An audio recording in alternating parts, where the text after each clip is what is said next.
وہ دونوں بہنیں رات کو اپنے روم میں لاک لگا کر کچھ ایسا کر رہی تھی کہ باہر سے ان کی آوازیں آ رہی تھیں۔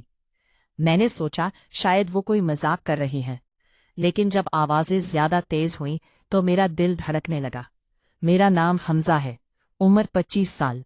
میں کراچی کے ایک چھوٹے سے محلے میں رہتا ہوں۔ ہمارا گھر تنگ ہے، ایک چھوٹا سا صحن اور 2 کمرے، ایک میرے والدین کا اور دوسرا میری 2 بہنوں کا۔ بڑی بہن کا نام عائشہ ہے، عمر 19 سال، خوبصورت گورا رنگ، لمبے بال، بھرا ہوا جسم اور آنکھیں ایسی کہ دیکھنے والا نظر نہ ہٹا پائے۔ چھوٹی بہن سارہ ہے، عمر 17 سال۔ وہ بھی کافی حسین، شرارتی اور ہمیشہ مسکراتی رہتی ہے۔ دونوں مجھ سے بہت پیار کرتی تھی اور میں بھی ان کی بہت عزت کرتا تھا، لیکن ان کی شرارتوں کا مجھے اندازہ نہیں تھا۔ میں رات کو اٹھا تو پیاس لگی تھی، کچن کی طرف جا رہا تھا کہ ان کے روم سے آوازیں آئیں، عائشہ کی سسکیاں اور سارہ کی ہلکی ہنسی۔ میں دروازے کے پاس رک گیا۔ کھڑکی کا پردہ تھوڑا سا کھلا تھا۔ اندر کا منظر دیکھ کر میری آنکھیں پھٹی کی پھٹی رہ گئیں۔ دونوں بہنیں ایک دوسرے کے ساتھ بالکل بے لباس لیٹی ہوئی تھی۔ عائشہ سارہ کے اوپر تھی، اس کے سینوں کو چوم رہی تھی اور ہاتھ نیچے پھیر رہی تھی۔ سارہ کی آنکھیں بند تھیں، وہ آہستہ آہستہ کراہ رہی تھی، باجی اور زور سے۔ یہ دیکھ کر میرے جسم میں ایک عجیب سی گرمی دوڑ گئی اور میرا عضو سخت ہو گیا۔ میں کبھی سوچ بھی نہیں سکتا تھا کہ میری معصوم بہنیں ایسا کچھ کر رہی ہوں گی۔ دل میں غصہ بھی آیا اور شرم بھی، لیکن ساتھ ہی ایک شیطانی خیال بھی جاگ اٹھا۔ میں نے سوچا کہ اگر انہیں پکڑ لوں تو کیا ہوگا؟ کیا میں بھی ان کے ساتھ شامل ہو سکتا ہوں؟ میں واپس اپنے روم میں چلا گیا، لیکن رات بھر نیند نہیں آئی۔ ان کے جسموں کی یاد بار بار آ رہی تھی۔ اگلے چند دنوں میں نے ان پر نظر رکھنی شروع کر دی۔ وہ روز لاک لگا کر روم میں بند ہو جاتی۔ کبھی کبھی میں خفیہ طور پر کھڑکی سے جھانکتا۔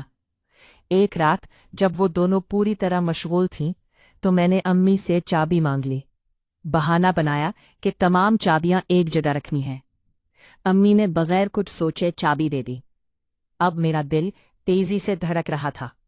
میں نے سوچ لیا تھا کہ آج انہیں رنگے ہاتھوں پکڑوں گا۔ رات گہری ہوئی تو سب سو گئے۔ میں آہستہ سے ان کے روم کی طرف بڑھا۔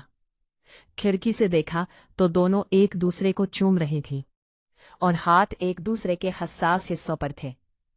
میں نے چابی سے لاک کھولا اور اچانک دروازہ کھول دیا۔ دونوں دھڑام سے الگ ہو گئیں اور کھلے جسموں پر کمبل کھینچ لیا۔ ان کے چہرے پر خوف اور حیرت تھی۔ عائشہ نے کانپتی آواز میں کہا، بھائی یہ کچھ نہیں۔ سارہ رو پڑی۔ میں نے سخت لہجے میں کہا، اب تم دونوں کی خیر نہیں، میں امی کو بتا دوں گا کہ تم کیا کر رہی ہو۔ وہ دونوں گھبرا گئیں اور میرے پاؤں پکڑنے لگی۔ میں نے انہیں روکا اور کہا کہ اگر وہ میری بات مانے تو کچھ نہیں بتاؤں گا۔ وہ دونوں میری شرط پر راضی ہو گئیں۔ میں نے کہا کہ آج رات سے میں بھی تمہارے ساتھ کھیلوں گا۔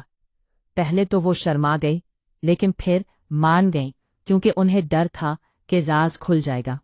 رات کو جب میں ان کے روم میں گیا تو دونوں میرا انتظار کر رہی تھیں۔ کمرے میں صرف ایک ہلکی سی لائٹ تھی۔ عائشہ نے شرماتے ہوئے کہا، بھائی آہستہ سے۔ میں نے پہلے بڑی بہن عائشہ کو اپنے قریب کھینچا، اس کے نرم سینوں کو مسلا اور چوما۔ وہ سسکیاں بھرنے لگی۔ پھر میں نے اسے لیٹا کر اپنا عضو اس کی چوٹ پر رگڑا اور آہستہ سے اندر ڈالا۔ وہ درد سے چلائی، لیکن پھر مزہ آنے لگا۔ اوہ بھائی، زور سے، بہت اچھا لگ رہا ہے۔ میں نے اسے خوب چودا۔ اس کے بعد چھوٹی سارہ کو بلایا۔ وہ زیادہ شرمیلی تھی۔ میں نے اسے پیار سے سمجھایا، اس کے چھوٹے چھوٹے سینوں کو چوسا اور انگلیاں اندر ڈالیں۔ جب وہ تیار ہو گئی تو میں نے اسے بھی اپنا نفس دیا۔ وہ پہلے درد سے روئی، پھر خوشی سے کراہنے لگی۔ بھائی مجھے بھی۔ اس رات میں نے دونوں بہنوں کو الگ الگ اور پھر ایک ساتھ مزہ دیا۔ دونوں تھک کر چور ہو گئی، لیکن خوش بھی تھی۔ اس کے بعد ہمارا یہ سلسلہ جاری رہا، کبھی رات کو، کبھی دن میں جب گھر خالی ہوتا۔